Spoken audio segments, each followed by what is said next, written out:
Bueno, pues no deja de ser tremendo, de ser paradójico, que justamente una de las primaveras más bonitas, más ricas, tanto en insectos como en vegetales, como en pájaros, pues vaya unida a la idea de muerte. Y así he querido hacer una reflexión sobre este tema, por desgracia, de tan rabiosa actualidad, ¿no? En primer lugar, podemos empezar con la Ilíada, ¿no? En su canto sexto dice Homero: como la generación de las hojas, así la del hombre. Unas el viento las echa por tierra, mas otras el bosque hace brotar verdeando al tornar la gentil primavera. Tal el linaje del hombre. Unos nacen, extínguense otros. El hombre se define como mortal frente a los animales que no saben que mueren y frente a los dioses que no mueren, ¿no? Esta dualidad entre mortal e inmortal se recoge en uno de los dichos de Heráclito, que dice: inmortales, mortales, mortales, inmortales, que viven su muerte, que mueren su vida, ¿no? Aludiendo a esta reversibilidad, ¿no? Esta traductibilidad entre la vida y la muerte. La vida, en cierto sentido, es un hecho cósmico, natural, un juego dialéctico con la vida, pero en otro, que es en el que a nosotros más nos interesa, es el hecho individual, angustioso del fin de la vida, pero que, a pesar de todo, y como muy bien advirtió Epicuro, es imposible coincidir con la propia muerte. Cuando nosotros estamos, ella no ha llegado, y cuando llega, nosotros ya no estamos. En la muerte, como decía Foucault, la enfermedad y la vida dicen su verdad. La muerte, según analizó el profesor francés, retomando las reflexiones de Bichat, ¿no? Un filósofo, médico, fisiólogo de principios del siglo XIX, la muerte es coextensiva con la vida. Más bien la vida es el resultado de una serie de pequeñas muertes parciales, hasta el punto que el vitalismo siempre tiene como su fondo un cierto mortalismo. Estar vivo es estar expuesto a la muerte, y esta se encarna en los cuerpos vivos, ¿no? Otra vez la dialéctica.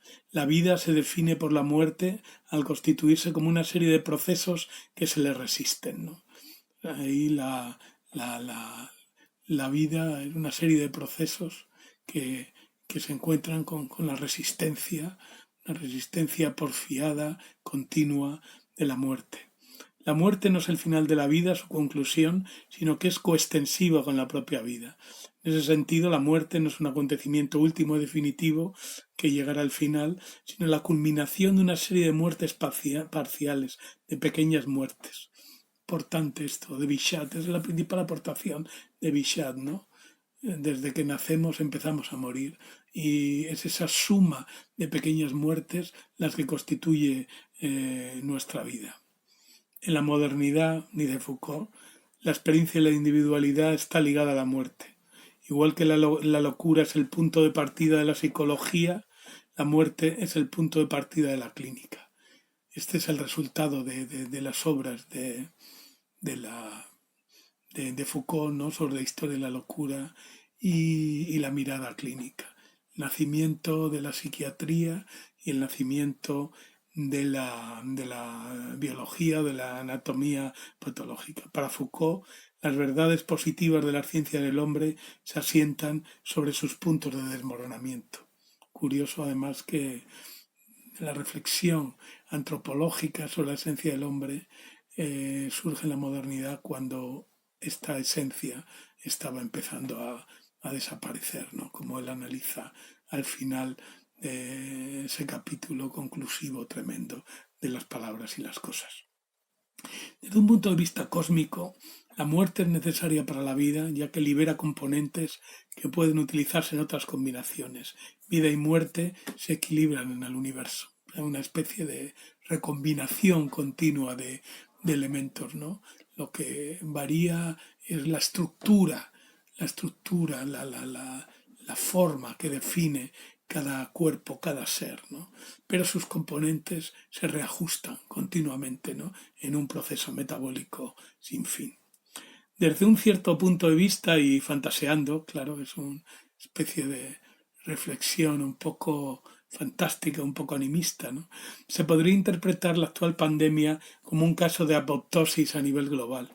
Apoptosis significa caída o desprendimiento. Es un proceso que tiene lugar en el nivel celular. Es una especie de muerte celular programada que permite al propio organismo librarse de células innecesarias o peligrosas. Mediante este proceso los organismos pueden librarse de células dañadas de forma irreversible.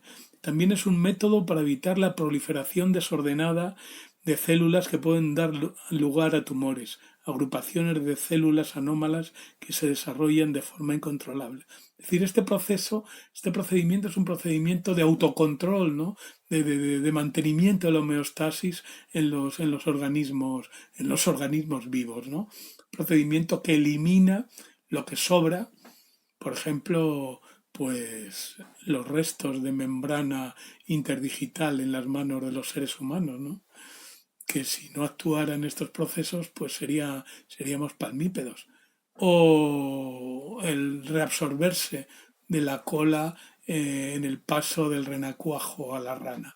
Es decir, son procedimientos por los cuales se adecua el desarrollo celular a las necesidades de la estructura última, ¿no?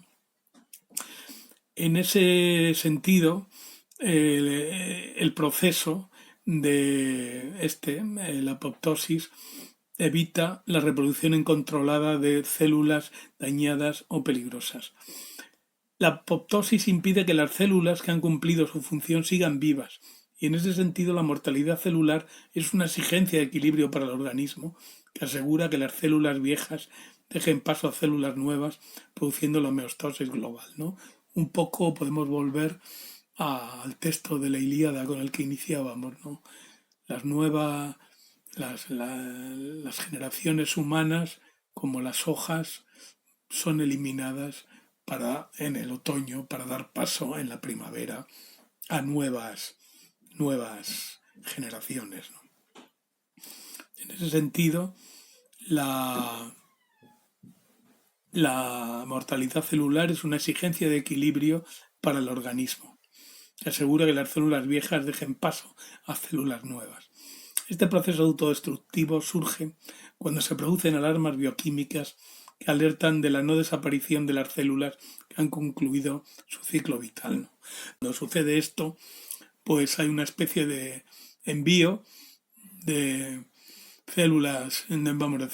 de señales bioquímicas que el sistema, digamos, defensivo celular recibe, y entonces pues se plantea la intervención frente a estas células que han perdido ya su función, ¿no?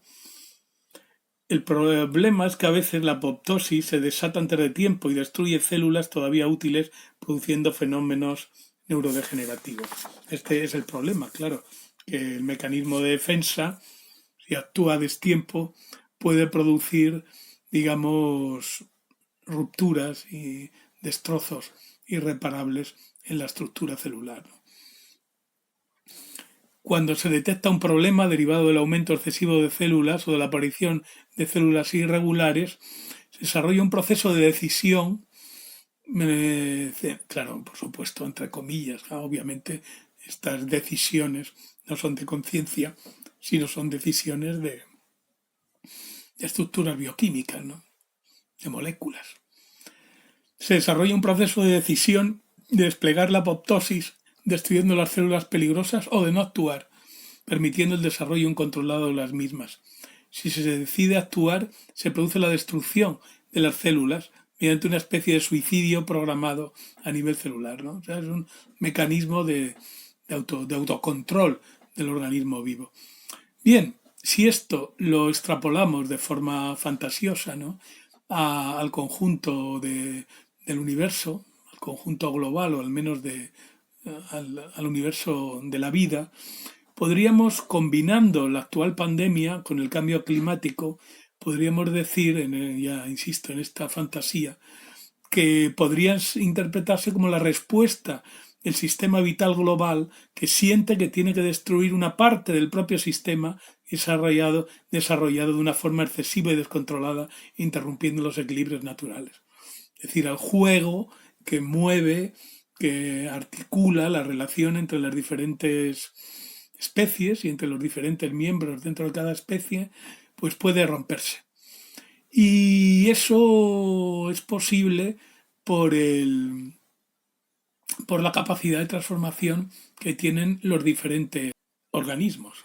Hay organismos que modifican muy poco su entorno y en ese sentido pueden encontrar un equilibrio fácil con él, pero hay organismos como el ser humano, especialmente a partir del desarrollo de la civilización moderna e industrial, que ha generado una especie de cultura, entendido como una segunda naturaleza que se superpone a la naturaleza inicial y que utilizando de forma tramposa, es decir, de forma sesgada las propias leyes naturales, las hace derivar hacia los intereses propuestos por el hombre.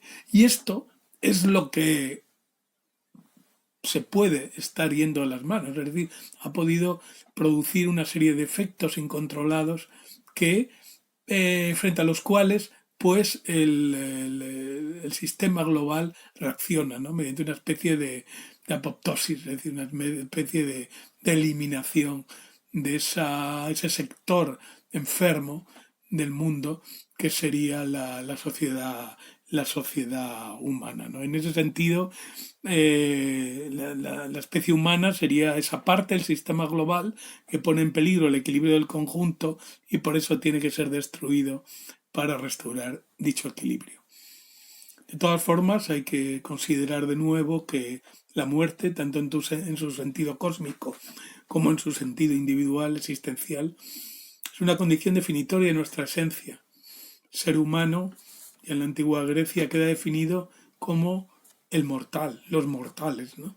En oposición a los dioses. Y ya que no podemos escapar de la muerte, hagamos que su encuentro sea lo menos traumático posible.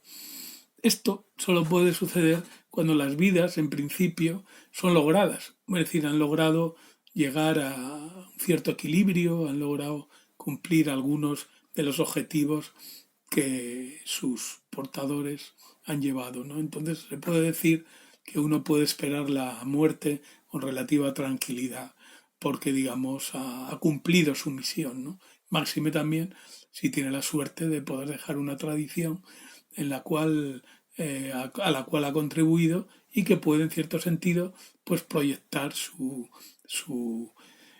vida y su obra y su recuerdo pues hacia el futuro, ¿no? En ese sentido, se puede colaborar también a nivel individual en el aprovechamiento global de los componentes del ser humano, pues a través de la donación de órganos. Es decir, en ese sentido, pues los órganos tuyos, que ya en ti no tienen sentido y que morirían y serían destrozados, pueden encontrar su vida y ayudar a mantener la vida de otros mediante su empleo, ¿no? Mediante la donación. De todas formas, la muerte, como ya decían los cristianos, lo importante, lo fundamental, no es tanto el cuándo y el dónde, sino el cómo. Y en este sentido buscar, pedir que sea con el menor dolor, con el menor sufrimiento posible, tanto para el que muere como para los que le rodean, ¿no? Cosa que en estas circunstancias pues ha sido difícil, ¿no? Ha habido mucha gente que ha muerto sola y claro, eso es un añadido, ¿no? A la muerte, pues las condiciones que la rodean, ¿no? Como conclusión, conviene siempre recordar el cuento del encuentro en Samarcanda, que narra cómo el gran visir encuentra a la muerte en el mercado y la muerte le toca. El ministro se asusta, sale corriendo, va al sultán y le pide permiso para irse a Samarcanda, cosa que hace. Agarra un caballo, sale disparado hacia Samarcanda. El califa va al mercado, encuentra la muerte Le pregunta sobre su cita con el gran visir, y la muerte le responde que le extrañó mucho ver al visir en la ciudad porque tenía con él una cita esa noche en Samarcanda. No podemos rehuir a la muerte, se trata de tener suerte, su llegada no sea demasiado dramática y sobre todo procurar no hacerlo del visir, no ir a Samarcanda huyendo de una muerte que precisamente nos esperaba en Samarcanda. Gracias.